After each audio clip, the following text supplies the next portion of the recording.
Alors, question, mon chat diabétique a beaucoup maigri, j'ai besoin qu'il reprenne du poids, donc qu'est-ce que je dois lui donner à manger?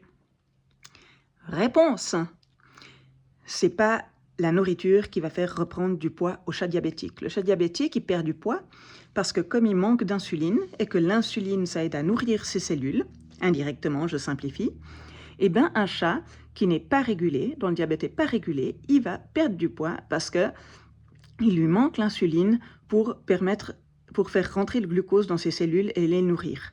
Donc, ce qui va aider un chat diabétique à reprendre du poids, ce n'est pas quelle nourriture on va lui donner, mais c'est combien d'insuline on va lui donner. L'insuline, eh ben, ça va aider à nourrir ses petites cellules et puis qu'ils reprennent du poids. Ça ne se fait pas en 2 jours. Et ce qu'il faut, c'est qu'il faut donner la bonne dose d'insuline en début de traitement. On n'a pas la bonne dose d'insuline, ça prend un peu de temps. Donc, nous, ce qu'on recommande, c'est de faire un suivi de glycémie à domicile avec un capteur de glycémie en continu ou bien en prenant des mesures à la main, ce qui permet de régler assez rapidement la dose d'insuline pour que le chat il arrête de perdre du poids et puis qu'il en reprenne. Voilà. Donc la nourriture, c'est pas la réponse à mon chat il perd du poids parce qu'il est diabétique. La nourriture, c'est quelque chose sur lequel on peut se pencher dans un deuxième temps. Mais d'abord, il faut donner de l'insuline. Ensuite, il faut prendre la glycémie à la maison, avoir un suivi à domicile.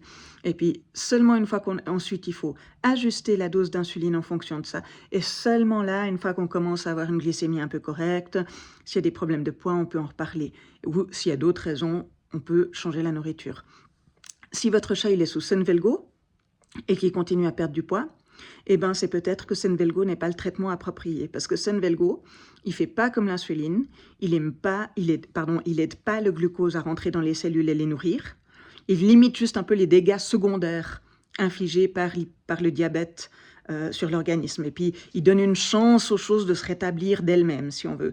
Mais c'est souvent pas suffisant. Donc, si votre chat il est sous Senvelgo, même si sa glycémie elle est jolie, s'il continue à perdre du poids, peut-être qu'il ne produit pas assez d'insuline lui-même pour que ça tourne bien.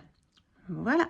Donc, chat qui perd du poids, c'est pas sur l'alimentation qu'il faut se pencher en premier lieu, c'est sur la dose d'insuline et donc faire un suivi à domicile, utiliser un bon protocole de dosage pour lui donner assez d'insuline et qu'il puisse reprendre du poids en nourrissant ses cellules.